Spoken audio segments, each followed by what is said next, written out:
This is my chair. Got it. Oyez, all persons who are summoned to appear this day or have anything to do before the special session of the United States District Court may draw near, give their attendance, and they shall be heard. Before Chief Judge John Woodcock, Judge John Rich, Judge Kermit Lopez, and Judge Thomas Humphreys. God bless America and this honorable court. Please be seated and come forward.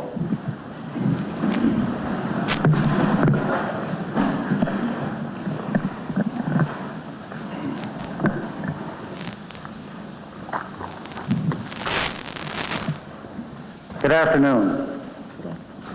Tom, you've drawn a standing room-only crowd here. My name is John Woodcock, and I'm the Chief Judge of the United States District Court for the District of Maine, and I'd like to welcome all of you here for what is a most happy and auspicious occasion. The public swearing in of Thomas Edward Delahanty II as the 36th United States Attorney for the District of Maine.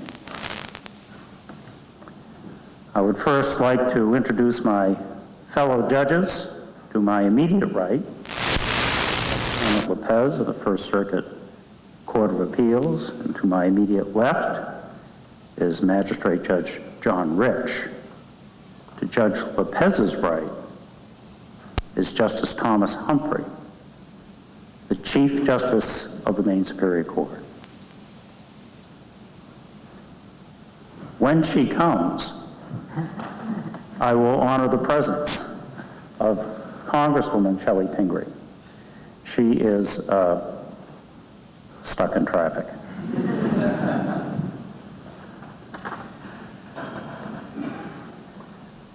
Unfortunately, although Congresswoman Pingree will be here, none of the other members of our congressional delegation has been able to be here, but they do have representatives. So I'd like to recognize Linda Lyons for Senator Olympia Snow, Jennifer Duddy for Senator Susan Collins, and Peter Chandler for Congressman. There are some other people, there are a lot of people in this room who deserve special recognition. But there are some people that I will point out. I am delighted to acknowledge in the audience you all recognize by the process of elimination.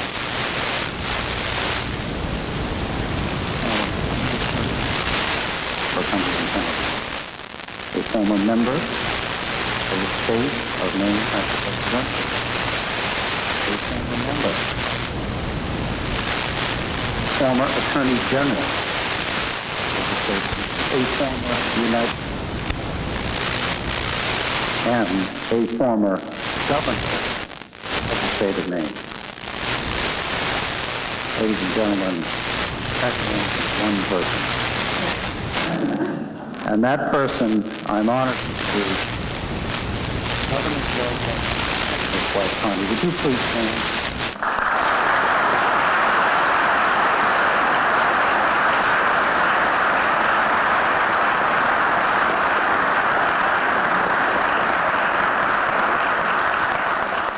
There are many distinguished members of the judiciary present here today, and I'll recognize just some of them.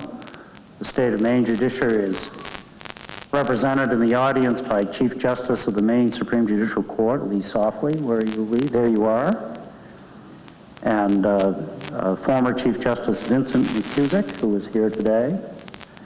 And Daniel Wathan, there's the old chief sitting right in the back.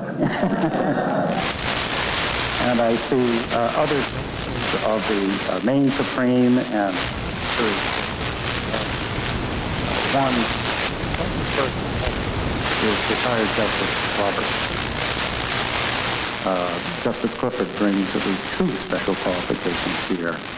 He was the first Chief Justice of the Maine Superior Court. He's also, as everyone knows, the proud uncle and So I would all like to thank you for being here. The state of Maine is also represented by Kate Lawrence, who's an assistant attorney general. Is she here? Yes, she is. Thank you, Kate. And she is here in place of Janet Mills. Janet Mills, who was a classmate of mine at Maine Law School, is now the Attorney General of the state of Maine, as you know. And the Mills, Clifford, and Delahanty families have a long and interwoven history. Like Tom Delahanty, Janet's father, Peter Mills, served 2 terms as United States Attorney for the District of Maine, from 1953 to 1961, and again from 1969 to 1977. One of Peter Mills's predecessors as United States Attorney was John D. Clifford, who served as United States Attorney for the District of Maine from 1933 to 1947. And when John Clifford became Judge Clifford and presided in this courtroom, Mr. Mills practiced before the same John D. Clifford, who of course was Tom Delahanty's grandfather. There's going to be a test on this. In 1980, when Tom Delahanty first became U.S. Attorney, he vacated the position as Androscoggin County District Attorney. So Governor Brennan, no doubt realizing the well-established Delahanty or Mill, which he said, appointed then 33-year-old attorney to take Tom's place by the name of Janet Mills. So we can be forgiven for thinking of Maine legal history as a rather elaborate, multi-generational game among the Delahantys, the Cliffords, and the Mills of musical chairs. You know, when I was writing this up, it occurred to me, it's sort of amazing, you know, that George Mitchell ever got as far as he did.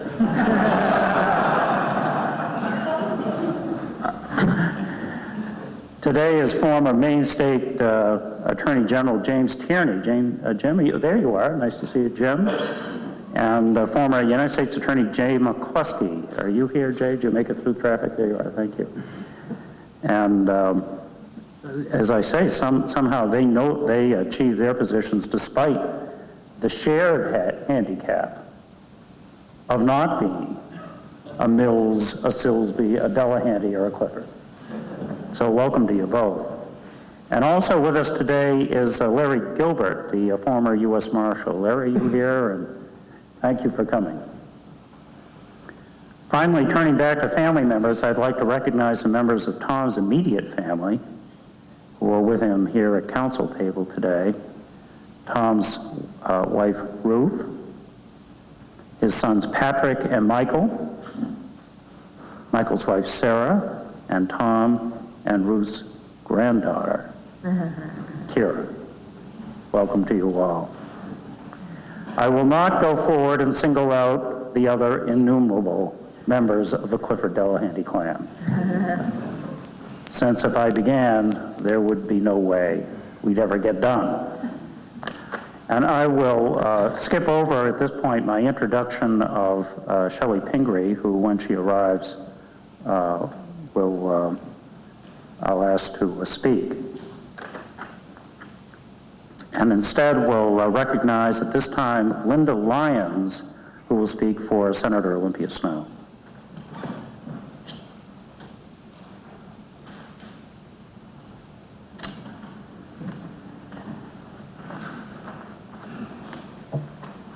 Hello, I'm very glad to be able to read Senator Snow's letter on her behalf.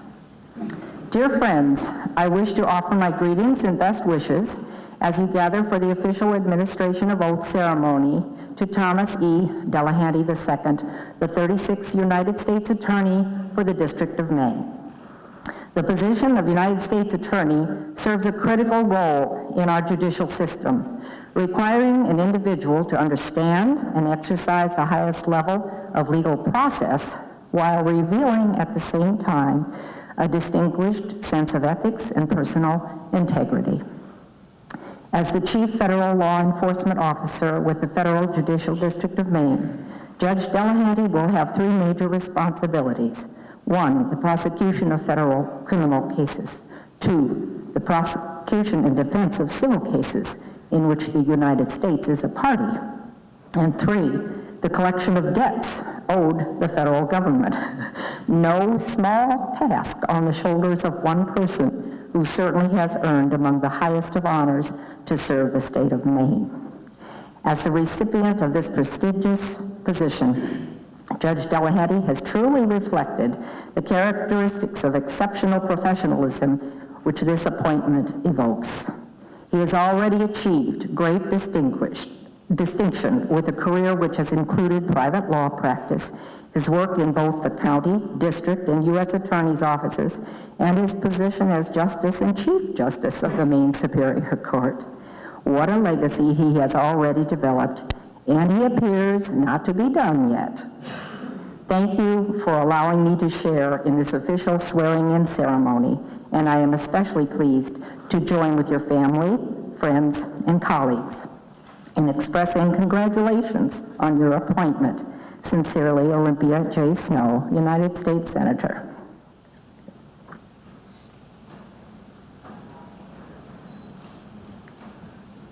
Jennifer Duddy is here to speak for Senator Susan Collins. Jennifer.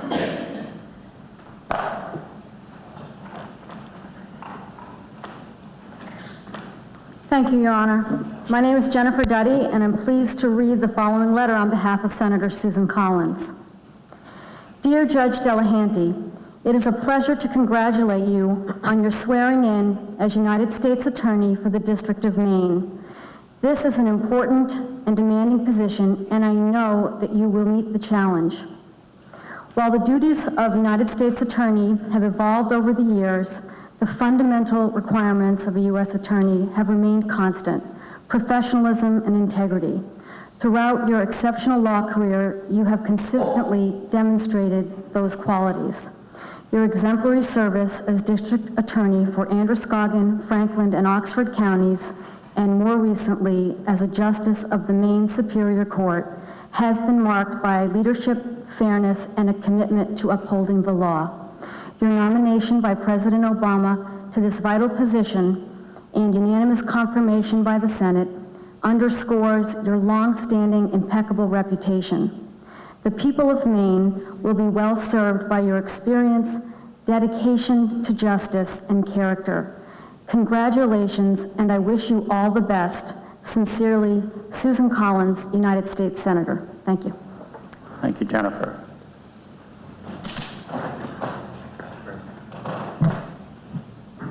And Peter Chandler is going to speak for Congressman Misha.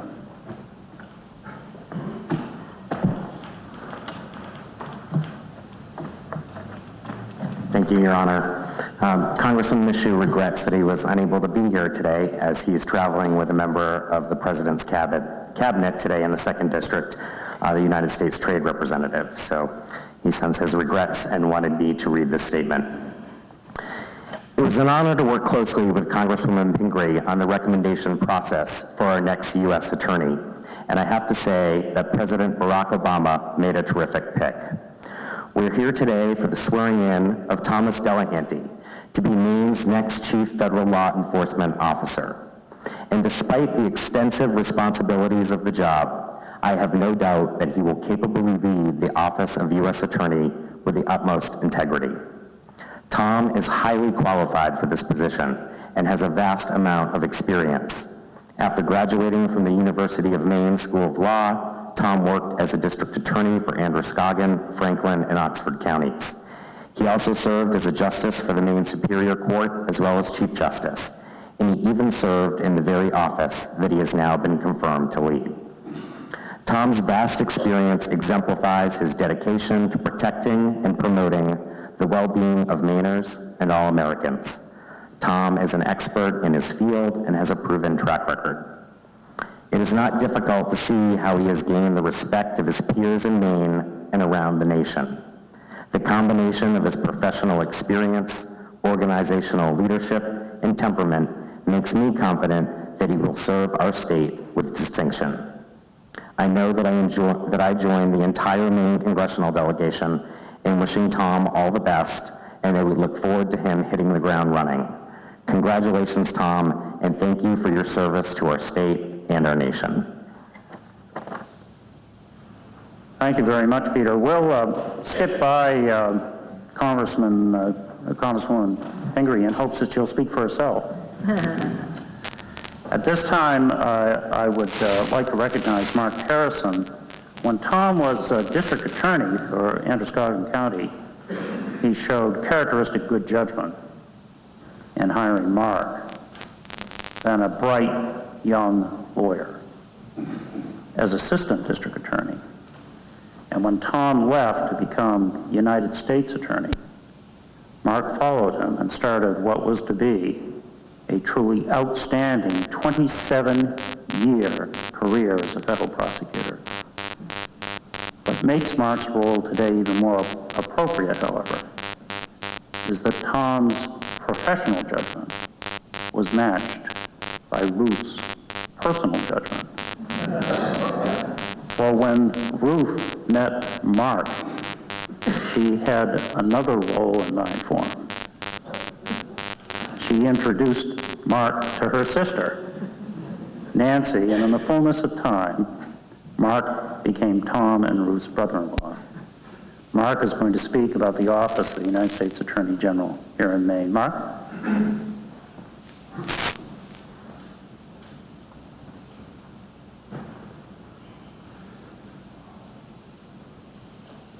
Obviously, members and representatives of the congressional delegation are comfortable turning their backs on former Chief Justice Vincent McCusick and on Mary Lou and Ralph Lancaster.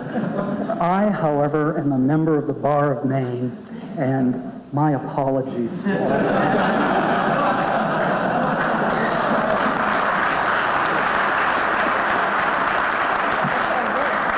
Mark, we can all see your back, too. Well, looking at Judge Lopez reminds me that it used to be my job to talk and Judge Lopez's job to listen. Unfortunately, he used to finish his job before I finished mine. And I'm hoping that doesn't happen here this afternoon. May it please the court.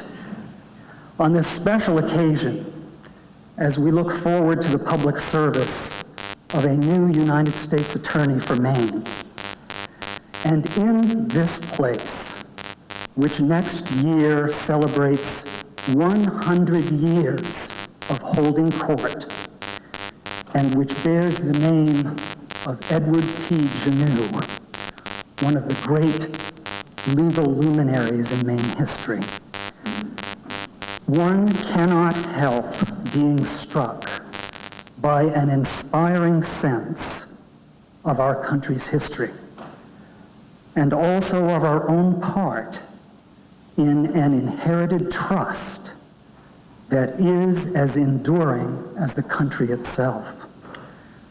For today, Thomas Edward Delahanty II assumes an office that is older than the Bill of Rights. He will be sworn to uphold a Constitution that has existed for nearly 2 1/4 centuries, and he is the latest in a line of presidentially appointed U.S. attorneys in Maine that began with George Washington's selection of William Lithgow in 1789. As our United States Attorney by the name of Delahanty begins a new leg in his professional journey, an old Irish toast comes to mind, typically given to a tired traveler quenching a thirst with a pint or two, perhaps in a wayside establishment in the old country. May you have the hindsight to know where you've been, the foresight to know where you're going, and the insight to know not to go too far. So in keeping with the Irish traveler's toast, let's engage first in a little hindsight so that we might know where we've been. Maine, of course, was not a state until 1820, but it was a federal judicial district. Indeed, the very first federal judicial district listed in the first Congress's 1789 Act to establish the judicial courts of the United States. Signed into law on September 24th that year, just a bit more than 6 months after the federal Constitution took effect, the act provided that the United States shall be, and they hereby are, divided into districts to be limited and called as follows, to wit, 1, to consist of that part of the state of Massachusetts which lies easterly of the state of New Hampshire, and to be called Maine District. Well, I think we have a little more to be proud of than being easterly of Massachusetts and New Hampshire, but that's what they said. Now, those were much simpler days, and President Washington had Judge David Sewell and U.S. Attorney Lithgow at work in less than 3 months. I will not make any comparisons. Still, we should not fail to recall that the origin of the office of U.S. Attorney, like the Constitution and this federal court, was in distrust. The Constitutional Convention, meant for the sole purpose and express purpose of revising the Articles of Confederation, was called to deal with distrust among the states, quarrels over navigation and commerce.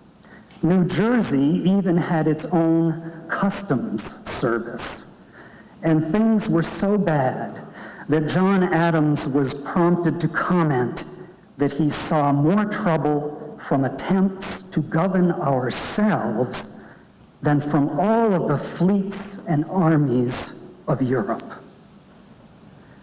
Now, with apologies to distinguished members of the state judiciary, we are here in this room today, at least in part, because your predecessors could not be trusted.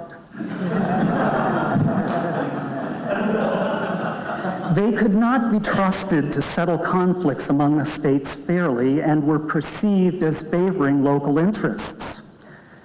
According to remarks by Edmund Randolph, the Constitutional Convention provided for federal courts because the courts of the states could not be trusted with the administration of the national laws. The Constitution, therefore, provided for one Supreme Court, and such inferior courts. Careful now. As the Congress may, from time to time, ordain and establish. This lack of trust was also evident in the first Congress when it considered whether to establish this court in which we're gathered, as well as the office of United States Attorney. The Congress became engaged in a debate between Federalists who favored a strong federal government and others who guarded the rights of the states and distrusted a strong federal government.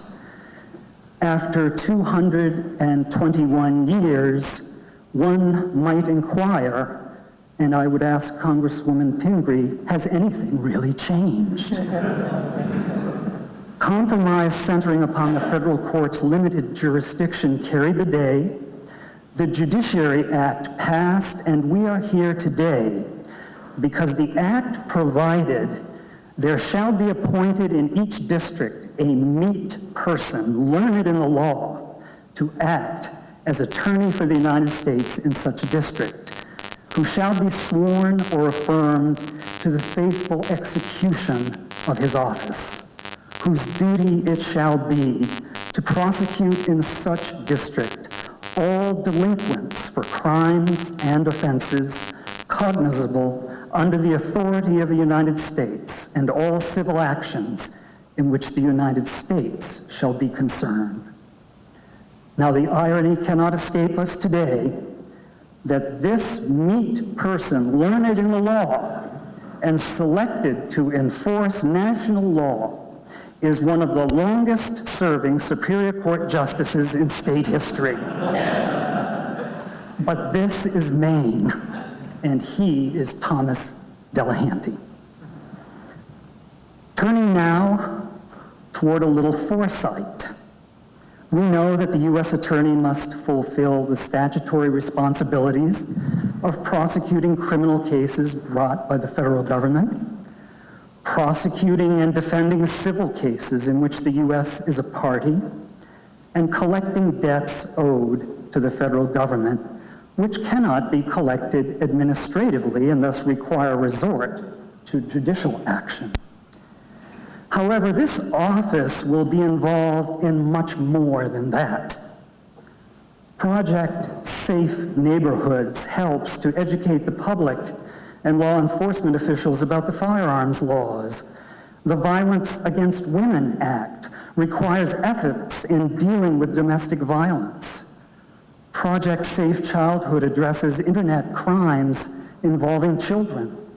Weed and Seed is a strategy aimed at preventing, controlling, and reducing violent crime, drug abuse, and gang activity by weeding out violent criminals and seeding human services programs.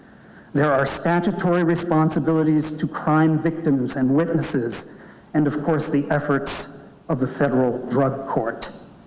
To paraphrase the old advertising slogan for the now defunct Oldsmobile, this is not your grandfather's U.S. Attorney's office.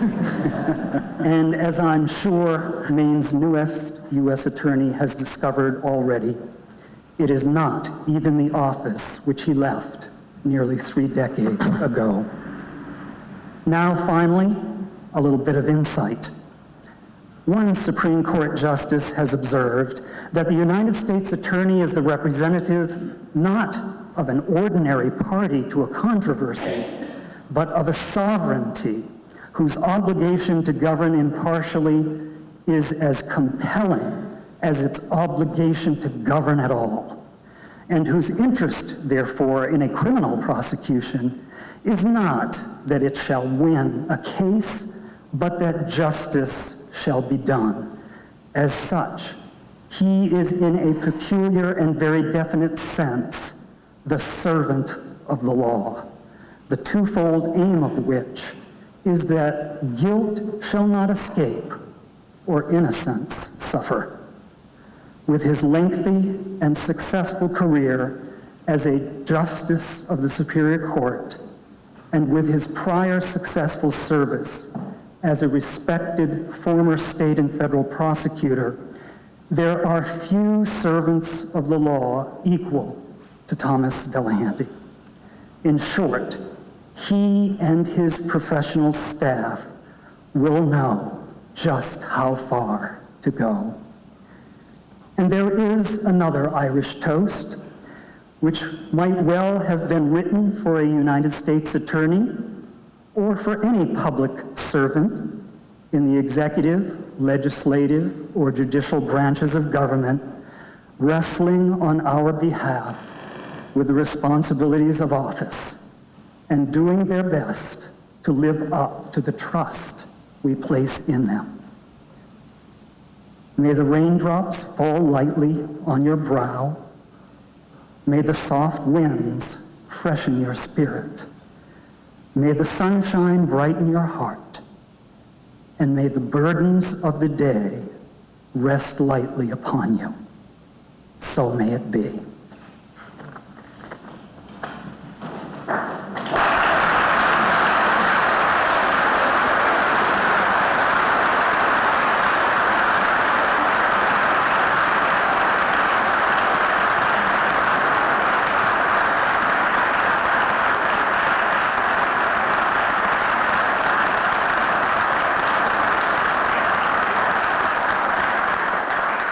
That was really moving, Mark. You did a wonderful job. Although I can never remember anyone ever taking such joy in referring to me as an inferior court. That's one of the few times I could do that and get away with it. I am honored to recognize the presence now in the courtroom of Congresswoman Shelley Pingree of the 1st District. Thank you for making the effort to be here, Congresswoman Pingree. For someone from the island of North Haven to get stuck in a traffic jam and come voluntarily and not under the force of subpoena to the federal court in downtown Portland on a Friday afternoon reflects a double sacrifice. It means not only that you are not in North Haven, but it also means that you will be lucky, particularly now, to make the Captain Neil Burgess Ferry as it leaves Rockland at 5:15, as you well know, bound for the island. Congresswoman Pingree, this is not a secret, but she corrected her error. She's a native, not of Maine, but of Minneapolis, Minnesota. And she rectified this very serious mistake when she was a teenager and moved to Maine for good.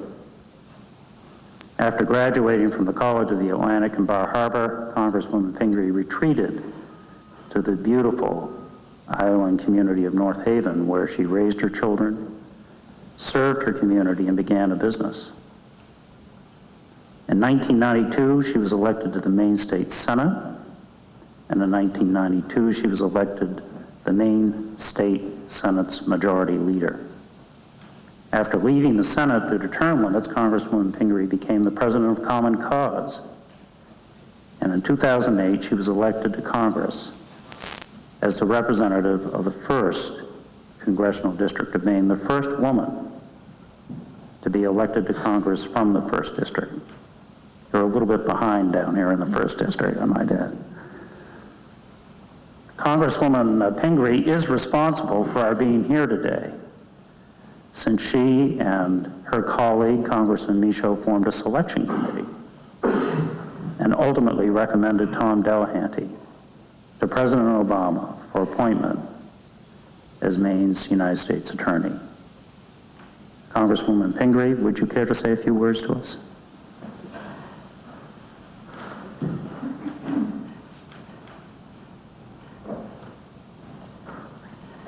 Well, thank you very much for that kind introduction, which I'm sure will be significantly longer than the words I have to say today. And I do apologize for being late. It's true, there's a major accident on 295, although I'm thoroughly embarrassed to come before the court with an excuse. So I apologize for that. I'm very happy to be spending this evening, and not only this evening, but many others in Portland. This is a wonderful state, and all of the 1st Congressional District is beautiful place to be at any moment in time, except in a traffic jam, of course.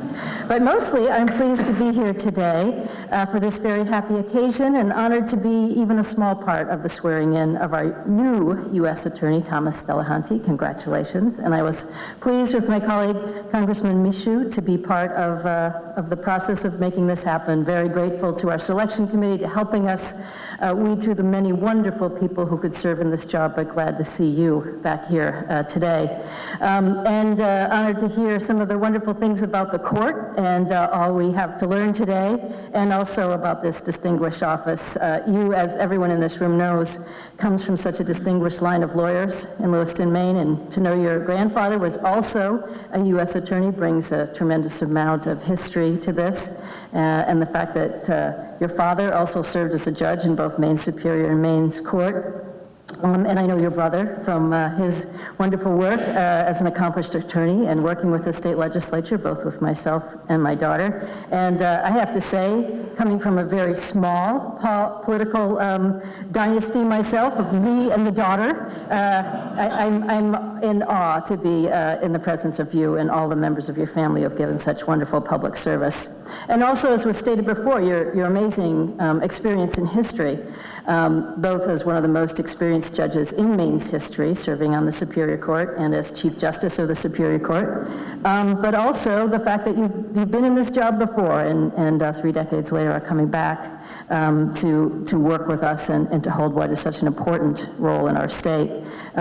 We talked a little bit about the changes, or I heard a little bit about the changes that have happened in this important office, but we've developed a great reputation in Maine, I think, in the U.S. Attorney's Office, and I know you will fill those shoes very well, whether you're working pursuing financial and government benefit fraud, violent crime, or particularly the work in the excellent work that's gone on domestic violence and the prosecution of that in our state, and so many other federal issues. So I can truly say, as a freshman member of Congress and the first woman to serve in this district, I am honored to have the opportunity to look forward to working with you in the future and pledge the full support of my office, but also looking forward to learning from you about the important role that this job places. So I will just say again, it's an honor to be in the presence of so many people who serve all of us and have served in the past, and people with such great history, and congratulations to you, and once again look forward to working with you. So thank you very much.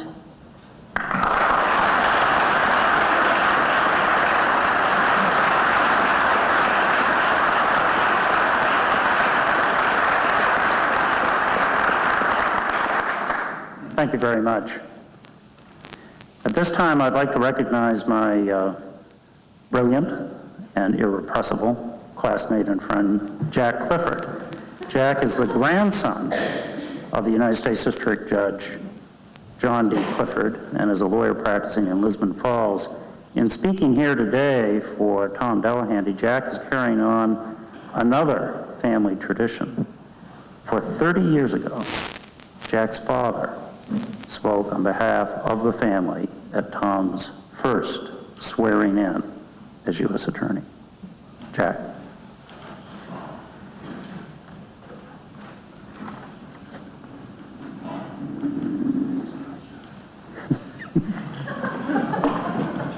May it please the court.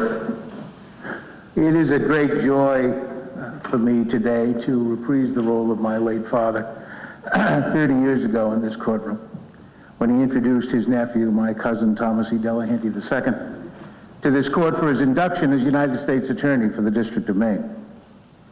At that time, my father recited Tom's accomplishments, his years as an associate at what is now Isaacson and Raymond in Lewiston, his terms as an assistant county attorney and county attorney, both in those days part-time jobs, and his term as the first full-time district attorney for prosecutorial district number 3, comprised of Androscoggin, Oxford, and Franklin counties.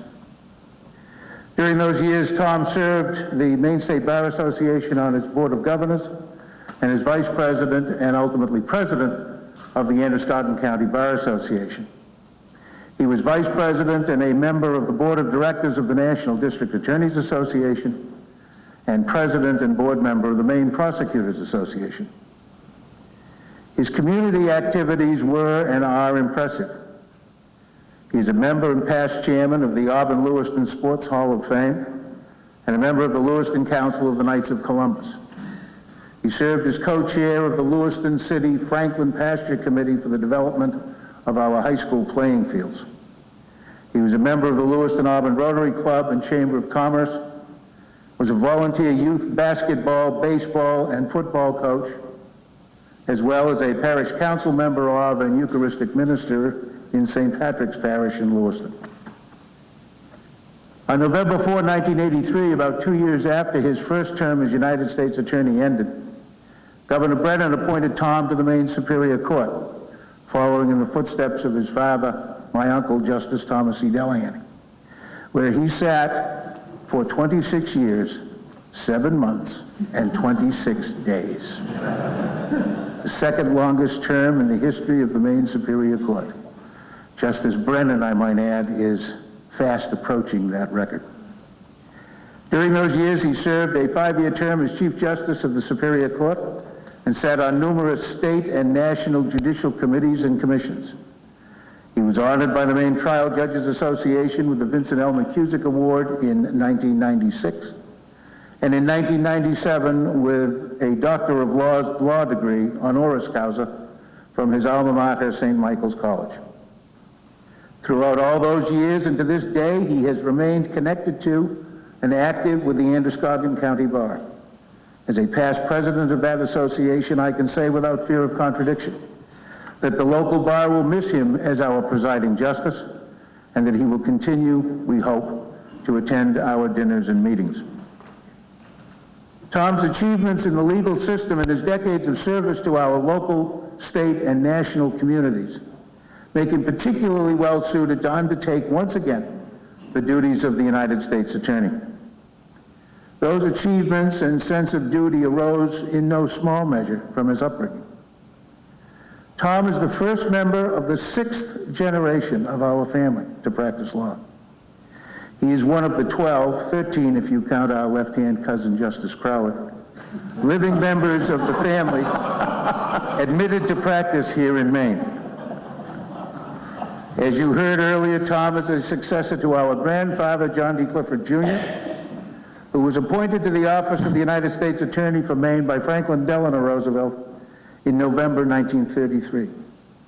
His original commission, hanging in my office, will soon be hanging on loan in Tom. It was in fact by an act of our grandfather that Tom's name first appears in the records of the United States Office of the United States Attorney. In June 1945, a radio message was sent to Lieutenant Commander John D. Clifford III at sea aboard the U.S. Coast Guard cutter Sorrel. It read, quote, "United States Attorney's Office, District of Maine, announces the arrival of Thomas E. Delahanty. Mother and baby doing well. Rosebud." No person, of course, is fitted for any legal position on account of his or her genes. But it is a fact that nurture, along with nature, plays a role in what we become in life. Growing up, as we did, surrounded by stories of great courtroom battles, of wise and sometimes eccentric judges, and more than odd clients, of legal gauntlets picked up and challenges to justice met and overcome, it's no wonder that some of us grew up to be, as I said nearly 3 years ago at the confirmation hearings of a member of our law court, true believers in the rule of law. That's who Thomas E. Delahanty II is. Your Honor, I respectfully request that the oath of office be administered to the Honorable Thomas E. Delahanty II, the newly appointed United States Attorney for the District of Maine. Thank you very much, Jack.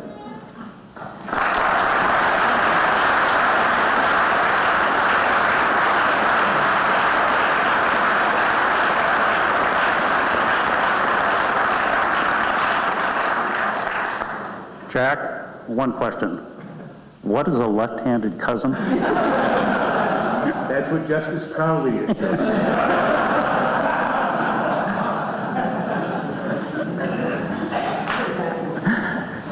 Krista, I'd ask that Krista Berry, our Deputy Clerk of Courts, administer the oath of office. Would you step forward, Mr. Delahanty?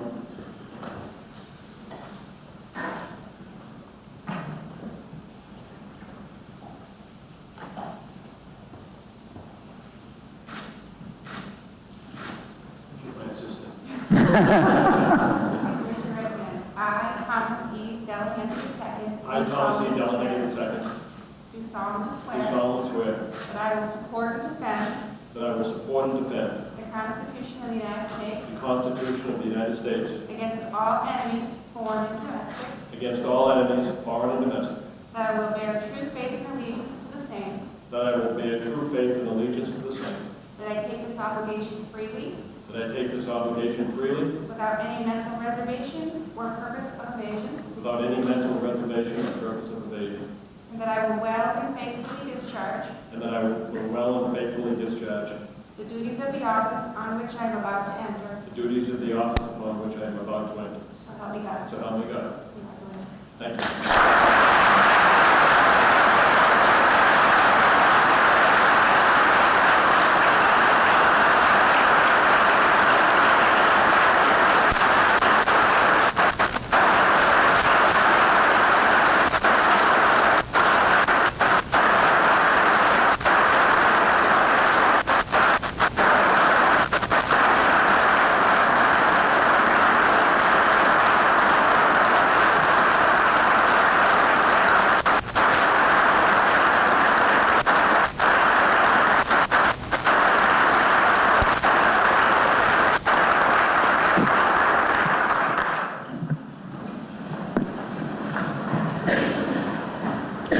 Judge Lopez, would you care to say a few words?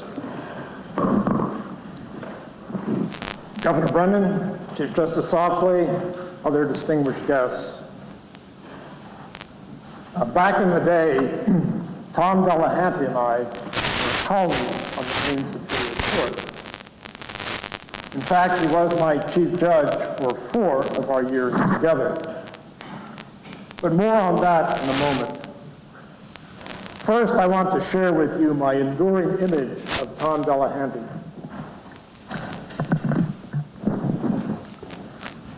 As most of you know, Puerto Rico is part of the First Circuit. In March, at the conclusion of a First Circuit term of court in San Juan, I was standing at the airport waiting to board a flight back to Boston. As I watched the passengers deplane from the flight that had just arrived from Boston, I was startled to see Tom Delahanty walking towards me. I knew that Tom's nomination to be the new United States Attorney for Maine was working its way through Washington channels. My first thought was that Tom, ever energetic, had come to San Juan to study the work of the United States Attorney in Puerto Rico. Then I saw how Tom was dressed. He wore a bright tropical shirt that clashed perfectly with his bright tropical pants, and a broad-brimmed hat that protected him from the intense sun on the airplane. Tom was clearly not in town to study. Instead, he was primed for a vacation that apparently had begun the moment he got on the plane in Boston. Sure enough, Tom explained that he and Ruth were in Puerto Rico to board a cruise ship for a brief Caribbean holiday. That was no-nonsense Tom at his best, getting into vacation mode without a wasted moment. And where was Ruth? Where you might expect. Still dressed in civilian garb, she was keeping a safe distance from her colorful husband.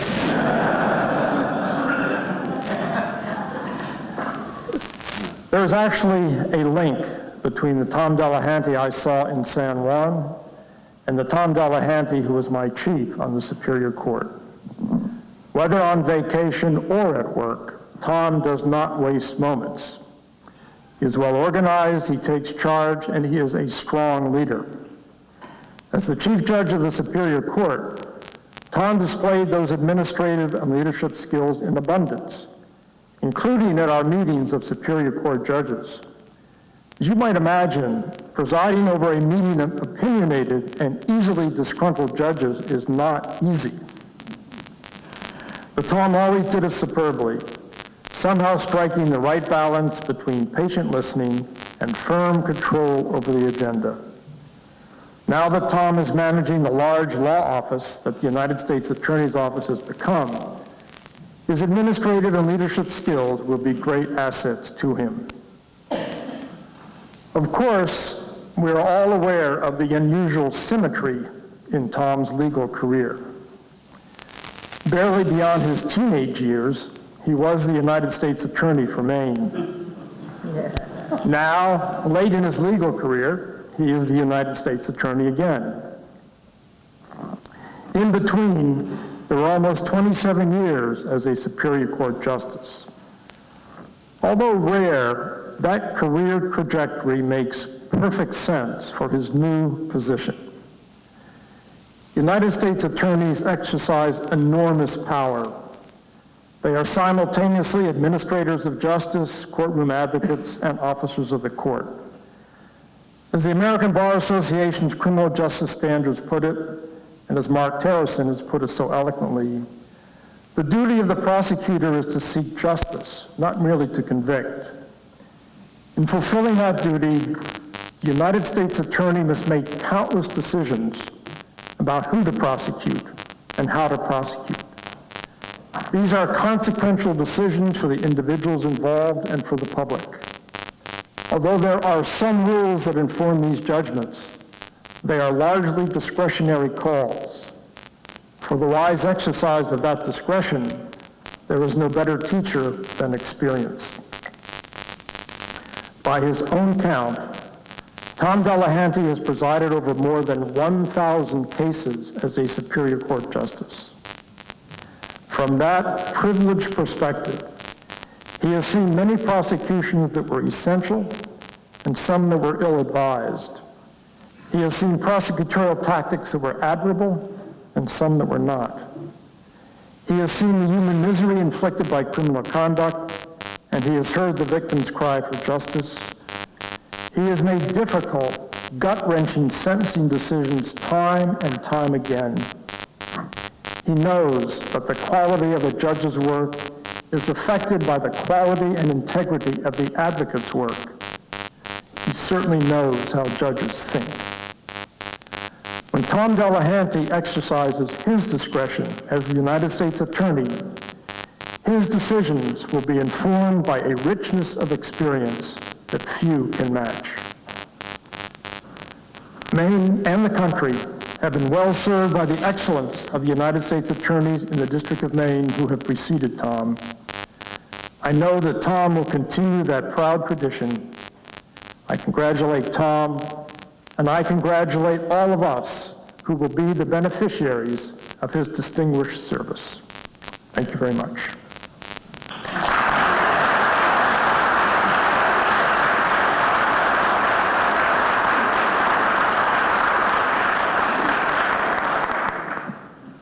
That was excellent. Have you ever considered writing for a living? I tried that, that's why I do this. Judge Rich. Thank you, Chief Judge Woodcock. Thomas Delahanty, I'm privileged to add my congratulations and my warm welcome to those of others this afternoon on your swearing in as the United States Attorney for the District of Maine. The connection between a judge and a United States Attorney in this district, as you perhaps know, goes back well over a century, almost a century and a quarter. 3 of the last 12 district court judges in this district, and there have only been 16 in the district's 220 years, were United States attorneys before becoming district court judges.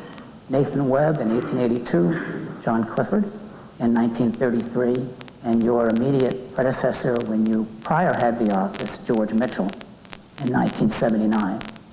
You bring now a new twist to that relationship by being a judge first for 26 years and then becoming, at least for the second time, a United States attorney. The United States will be well represented in this district, both in its criminal and in its civil litigation, by your experience, by your learning, and by the balance that you bring to the position.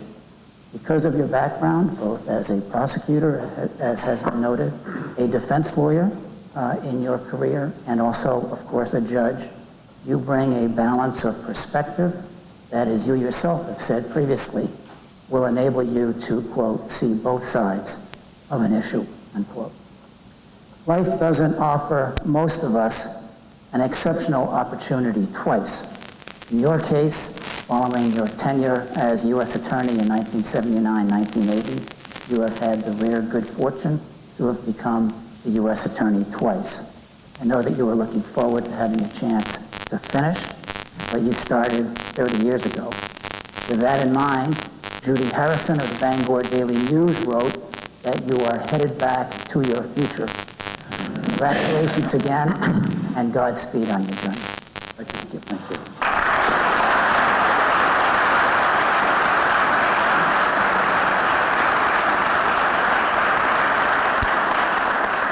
Justice Humphrey.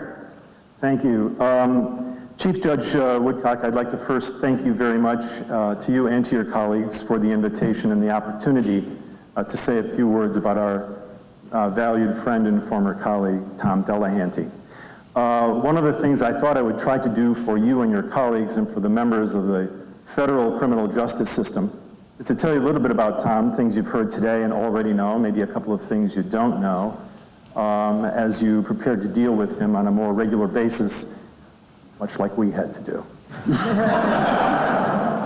Tom was born in Lewiston, raised there, graduated from St. Michael's College, and began law school in the mid-60s, in 1967.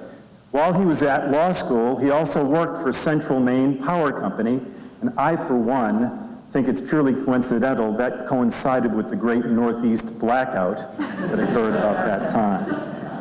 He was also a businessman. He was the proprietor of Tom's Esso station, Esso Gasoline, in Old Orchard Beach. I also think it's purely coincidental that the Esso brand has gone out of existence. He graduated from law school in 1970, married his beautiful wife, Ruth, raised a wonderful family, embarked on a brief career in the private practice of law, and then began in 1970 part-time and then full-time his stint on the prosecutorial side of the law, which has marked a lot of Tom's career. From 71 to 73, he was assistant county attorney in Androscoggin County. In 73 to 75, he was the county attorney. And then when things switched to the district attorney system, he became the district attorney for prosecutorial district number 3, which included Androscoggin, Franklin, and Oxford counties. In 1980, President Jimmy Carter nominated Tom to be the United States Attorney, and Tom was sworn in for the first time in his life as United States Attorney.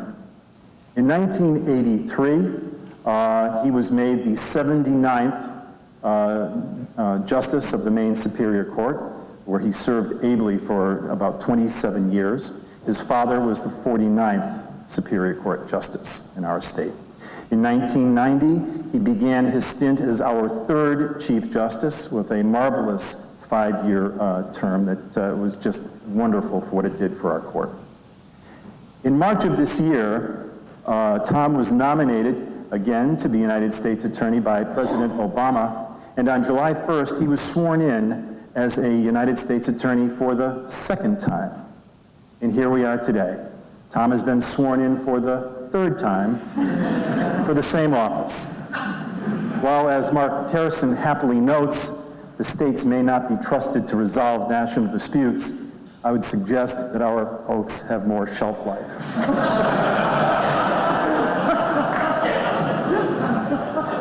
So, Chief Judge Woodcock, here's what you and the members of the federal criminal justice system are getting when you get Tom Delahanty.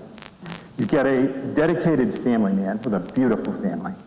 You get a former petroleum baron. You get a former practicing attorney. You get a state and federal prosecutor. You get a respected justice and chief justice of the Maine Superior Court. And he is a good friend and a valued colleague to all of us on the Superior Court and in the Maine judicial branch. The federal criminal justice system, which has been and remains blessed with incredible talent, from its judges and magistrate judges to its prosecutors, its public defenders, and the defense bar who conduct their business here. You are adding yet another incredible talent. Tom has consistently demonstrated intelligence, respect for the law and its processes, a vast knowledge of and an abiding respect for the law. And as a jurist and as a prosecutor, he's always been forthright, fair, and firm, and has an incredible work ethic that has saved many of us when we were his colleagues on the court. He was an incredible administrator as a Chief Justice of our court, highly organized, innovative, and very able manager of type A personalities, not myself included. The federal criminal justice system is very fortunate to have him, and for our part in the state courts, we are thrilled by Tom's achievement and his selection to be the United States Attorney. We're very happy for him and for his family. And Tom, we will miss you very much, and we thank you for all that you've done for us and for justice in the state courts. Thank you.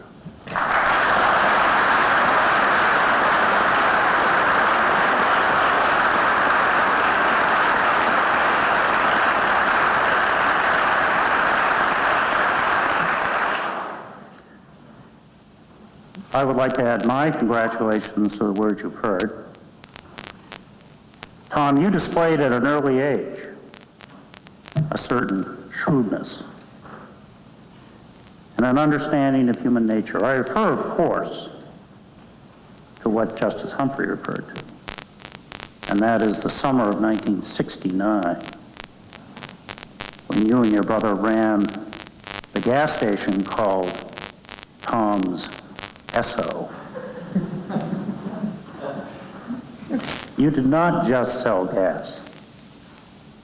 You also turned on the faucet, froze the water, and sold it to tourists at a premium as fresh Maine ice.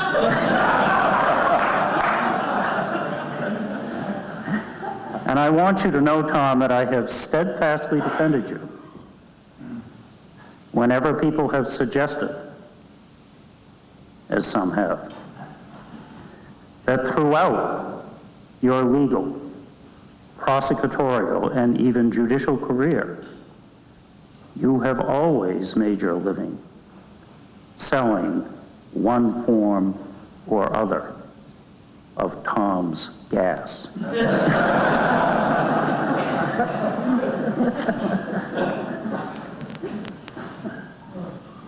It is not at all unusual for a prosecutor to become a judge, but it is rare for a judge to become a prosecutor.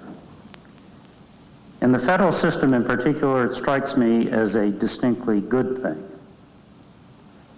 that the federal prosecutor for the District of Maine will have seen justice from more than one side of the courtroom. For the most powerful person in the federal criminal justice system is not the police officer, not the defense lawyer, not the juror, not the judge, not even the members of Congress. It is the federal prosecutor who exercises the greatest power in the criminal justice system, the exercise of prosecutorial discretion. For the decision to take a case into the federal system, to charge it, and to define the charge, almost invariably sets in motion a chain of events that leads to sentencing.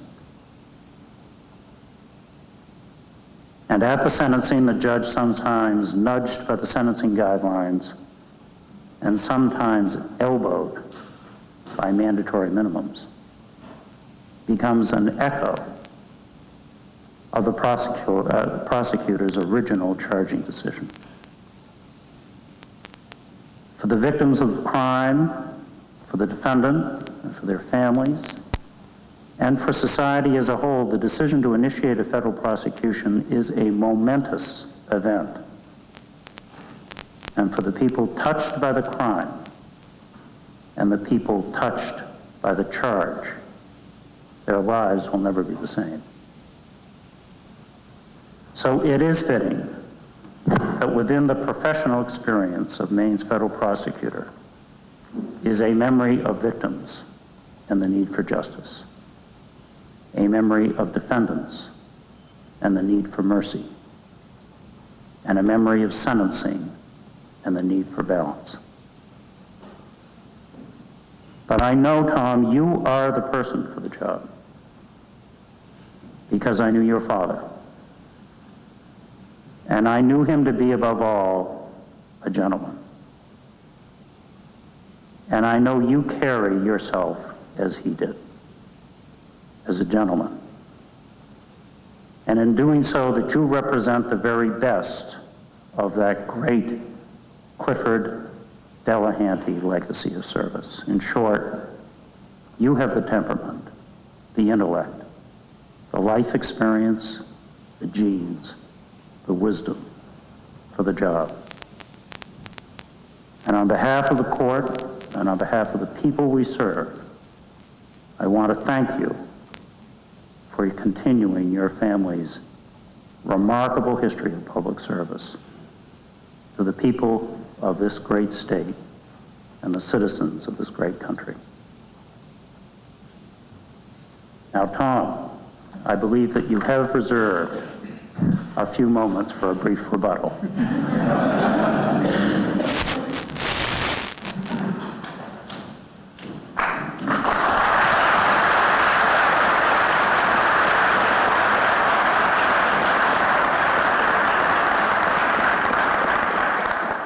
May it please the court.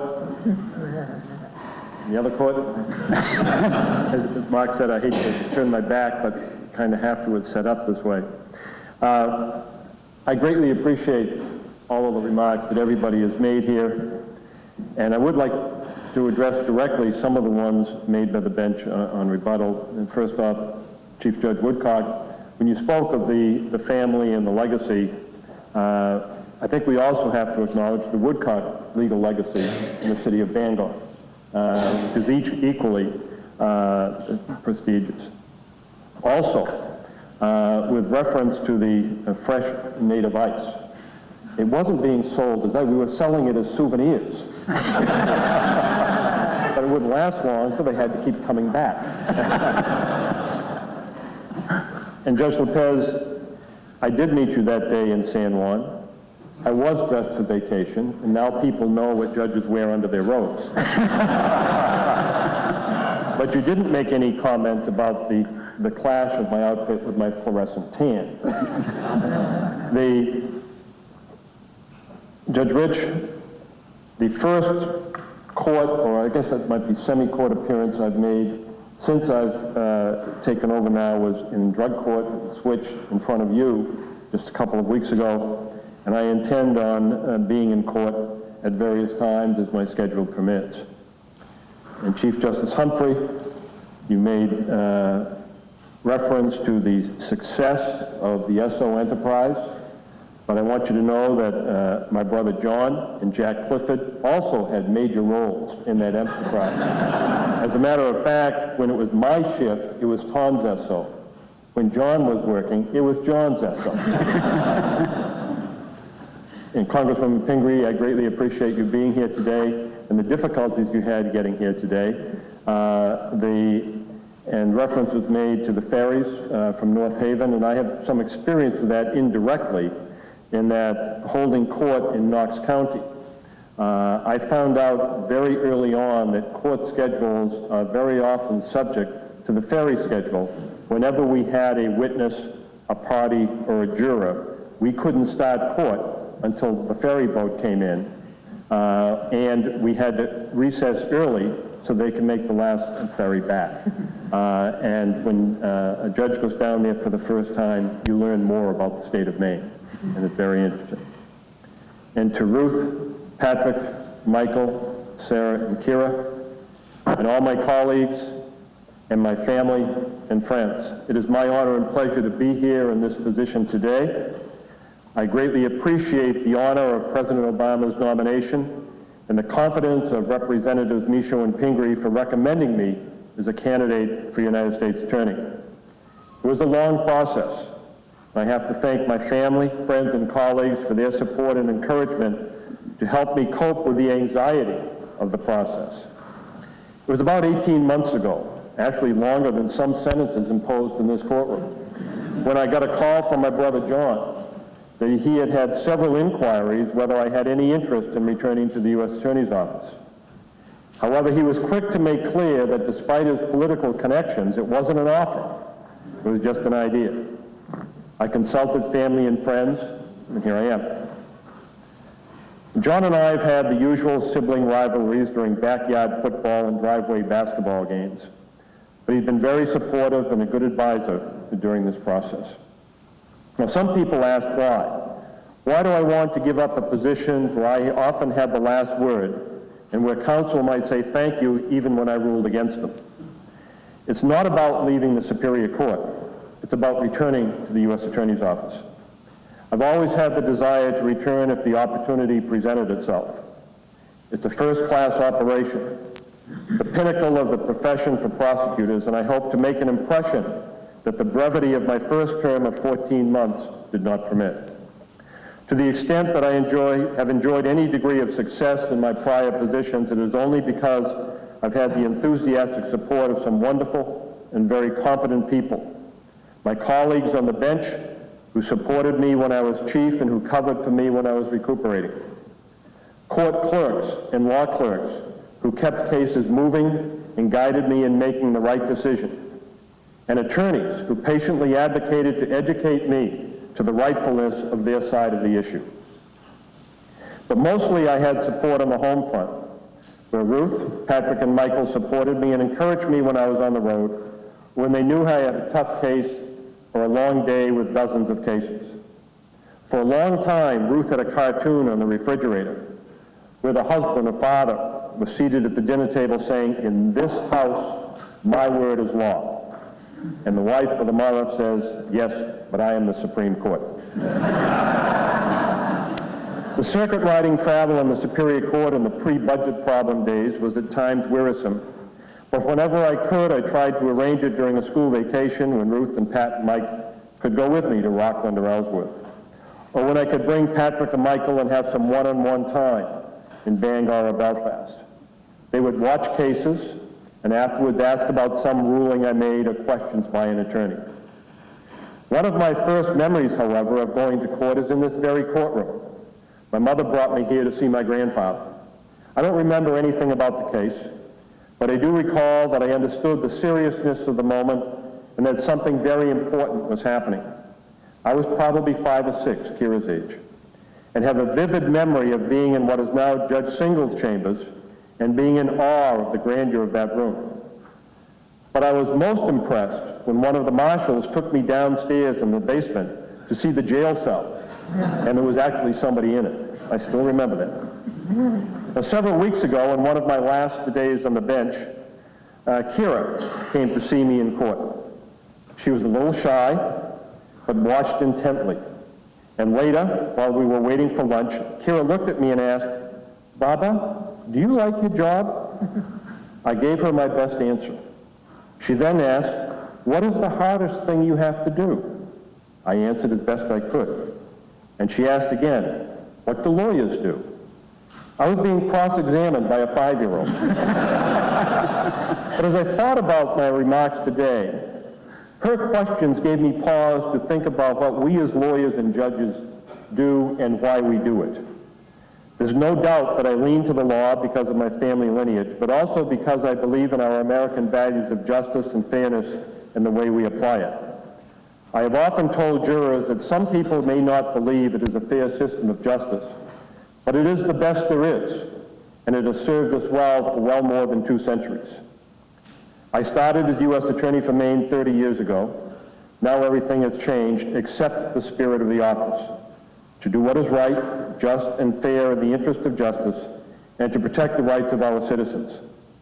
The office has changed in every other way. 30 years ago, there was no computer crime. There were no computers. Selectric typewriters were state-of-the-art, and IBM Mag cards were the new wonder tool for law offices. There were 5 assistants and 6 staff. Things have changed. There are new crimes and new civil causes of action to be prosecuted and defended. There's more input and management from Washington. I understand that as the new U.S. Attorney, I am the head of the office, but I have to rely fully on the attorneys and the support staff to reduce my learning curve. I find the biggest change to be the oversight and management that is required for cases, programs, and personnel. But I think the most important change that I have seen in the past few weeks is the new cooperative working relationships that have been fostered among the many federal agencies, with the U.S. Attorney's Office being a central point. I've had the opportunity to sit in on several meetings on several different subjects, and the best part is that the state investigative agencies are also at the table to participate in the investigations and the sharing of information. That didn't happen before. I intend to continue that practice and build on it. Everyone in the office is and has been very patient, helpful, and supportive to me. I have learned that in every other U.S. office, the United States Attorney's Office, and at the Department of Justice in Washington, that this office has an outstanding reputation, and I intend to maintain that standard. I am very fortunate to inherit an office of assistants with high levels of competence, experience, integrity, energy, and enthusiasm. I have met with resident and special agents in charge of almost all of the federal agencies that we deal with.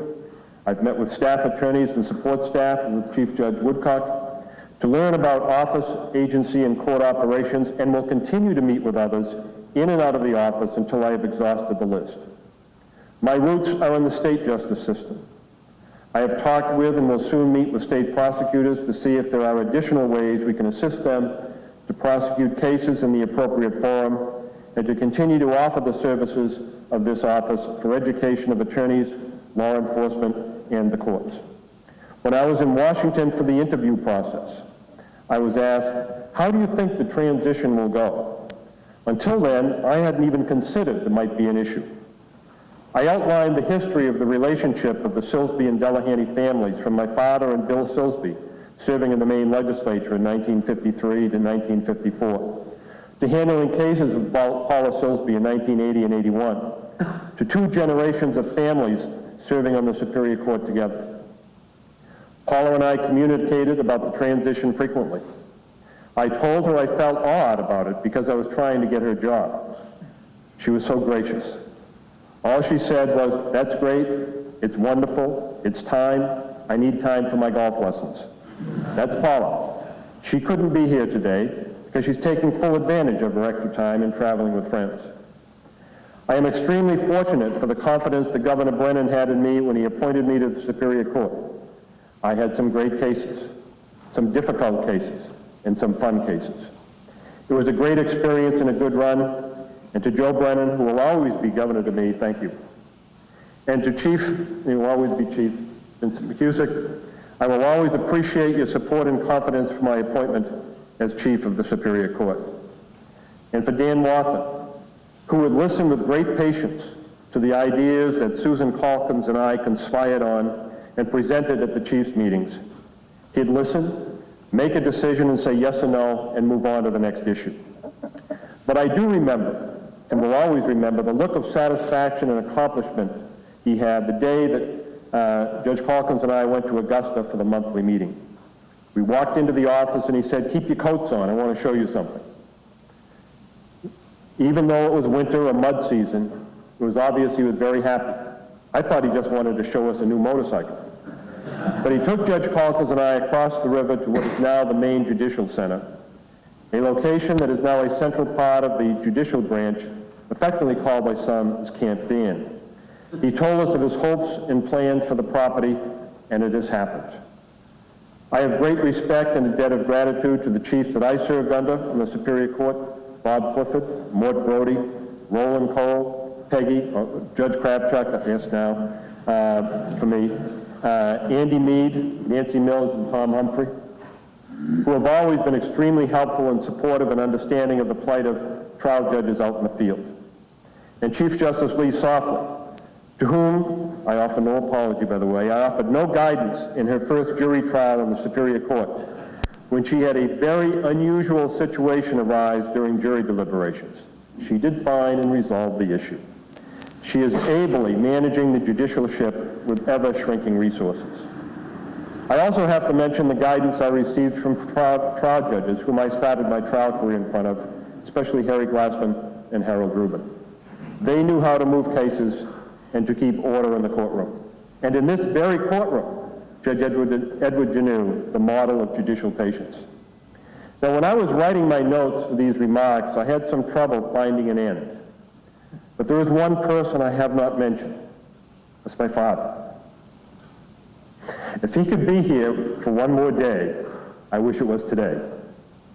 He was a great coach, from PAL baseball to football, to advice and counsel when I sought it. For many years, his office was across the hall from mine. His door was always open. We had many long discussions about many issues. I profited greatly from his judicial experience, and we enjoyed the time when both of us had the chance to preside in Androscoggin County on the same day. He never told me what to do as a lawyer or a judge, but his counsel and guidance steered me right. I only hope that he believes I have made good choices and applied the law in a fair, just, and rightful manner. To Ruth, Patrick, Michael, Sarah, and Kira, thank you for standing by me. To my family, my friends, and colleagues, thank you for being there. To my new colleagues and the staff at the U.S. Attorney's Office, you have been so helpful and indulgent. Please have patience. One of these days I will get with the program. To Chief Judge Woodcock, thank you for your indulgences and for letting me bring my friends and extended family here into your court today. Thank you. Thank you.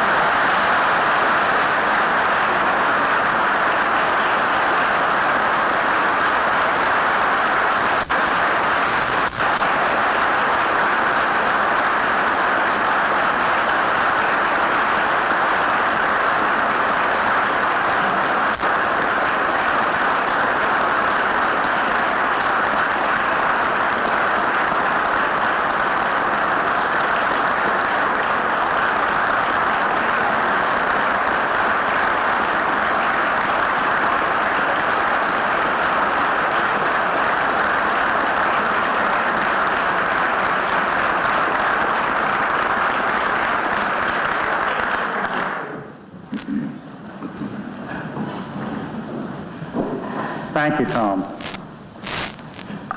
Hearing no objection,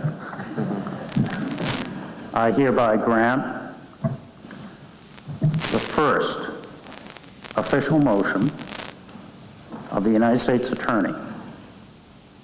It is a motion made pursuant to Federal Rule of Criminal Procedure 21B for change of venue from this courthouse to the United States Attorney's Office at 100 Middle Street, where you are all invited and ordered to attend. The proceedings now having been completed, the court will stand in recess.